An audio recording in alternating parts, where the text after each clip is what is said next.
संतान, सबकी शिक्षा एक समान। अधिकारी का बेटा या किसान की संतान, सबकी शिक्षा एक समान। शिक्षा हो एक समान, शिक्षा हो एक समान। राष्ट्रपति का बेटा या चपरासी है। अच्छा, क्या मुद्दे लेकर के आप जो ये वाराणसी से लेकर दिल्ली तक जा रहे हैं, क्या मुद्दे हैं आप? हम लोगों का मांग है इस देश में शिक्षा एक समान होना चाहिए। हम लोग प्रधानमंत्री जी के संसदीय क्षेत्र जयापुर से जो उन्होंने गोद लिया है उस गांव से हम लोग चले हैं और दिल्ली प्रधानमंत्री कार्यालय जाएंगे। हम लोग का एक ही मांग है कि इस देश में शिक्षा एक समान होना चाहिए। जिस तरह सांसद और विधायक पूर्व और वर्तमान और जिला IAS और IPS के बच्चे पढ़ते हैं, उसी तरह की शिक्षा इस देश में जो बताता है वोट देने वाला है उसके बच्चे को भी मिलना चाहिए। ये विडंबना कैसा इस देश में है कि जो इस देश के सरकारी स्कूल को बनाता है, जिसके संचालन करता है, जिसका देख रेख करता है, उसका बच्चा उसमें नहीं पढ़ता है। मुख्यमंत्री खिचड़ी बांटने जाता है, कलेक्टर खिचड़ी बांटने जाता है, वो मंत्री खिचड़ी बांटने जाता है, वो सांसद खिचड़ी बांटने जाता है, वो ड्रेस बांटता है, वो जूता बांटता है, वो मोजा बांटता है, वो सब कुछ बांटता है। क्या उसका बच्चा क्यों नहीं लेता है? उसको सरकारी गनर चाहिए, सरकारी आवास चाहिए, सरकारी पानी चाहिए, सरकारी हवा चाहिए, सब कुछ सरकारी चाहिए, लेकिन बच्चा सरकारी में नहीं पढ़ेगा। तो सरकारी तो ये सवाल है ये देश से। सरकारी स्कूलों में गुणवत्तापूर्ण शिक्षा न होने के कारण ही तो बच्चे जो है प्राइवेट में पढ़ रहे हैं। यही तो सवाल है, यही इस देश से सवाल है।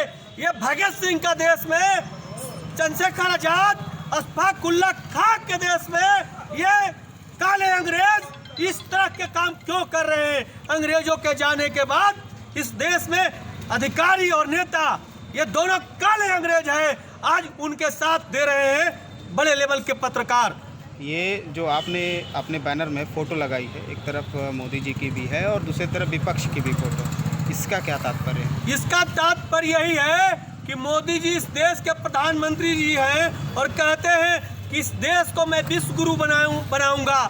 मैं आपके माध्यम से इस देश से पूछना चाहता हूं कि देश विश्व गुरु कैसे बनेगा? बेगर शिक्षा का देश विश्व गुरु बन सकता है?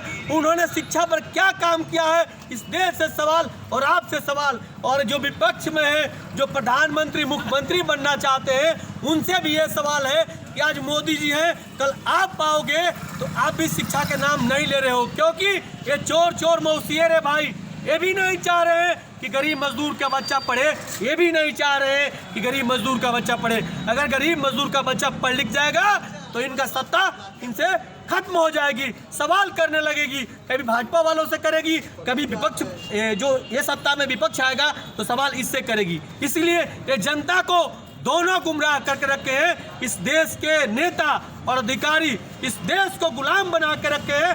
दोनों को सबक सिखाना है और जनता सड़क पर इनको कालिक मुंह में इनको लगाने का काम करेगी। पूर्व में रही जो कांग्रेस सरकार, वो उन्होंने तो निजीकरण का बिल लाया, तो उनके लिए क्या कहें?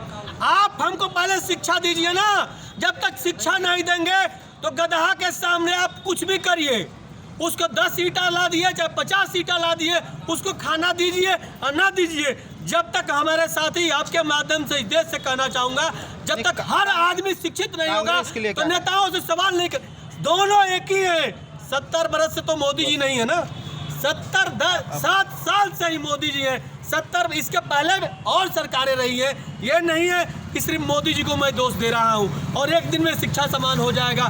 लेकिन मोदी जी जो देश के विश्व गुरु बनाना चाहते हैं वो शिक्षा पर बात नहीं करते। ये राहुल गांधी जी जो देश के प्रधानमंत्री बनना चाहते हैं वो विदेशों से पढ़ के आए हैं, लेकिन उन्हीं के संसदीय क्षेत्र का शिक्षा व्यवस्था जाकर आप देख लीजिए। अखिलेश यादव जी जो उत्तर प्रदेश के पूर्व मुख्यमंत्री हैं, मुख्यमंत्री बनना चाहते हैं। मायावती जी जो पूर्व मुख्यमंत्री हैं, मुख्यमंत्री बनना चाहती है। उनका भतीजा विदेश से पढ़ के आया है, लेकिन उनका कार्यकर्ता का उन्हीं से सवाल एक बार जरूर आप लोग करिए कि आपका कार्यकर्ता का बच्चा कहाँ पढ़ता है। ये सवाल होना चाहिए कि नहीं होना चाहिए?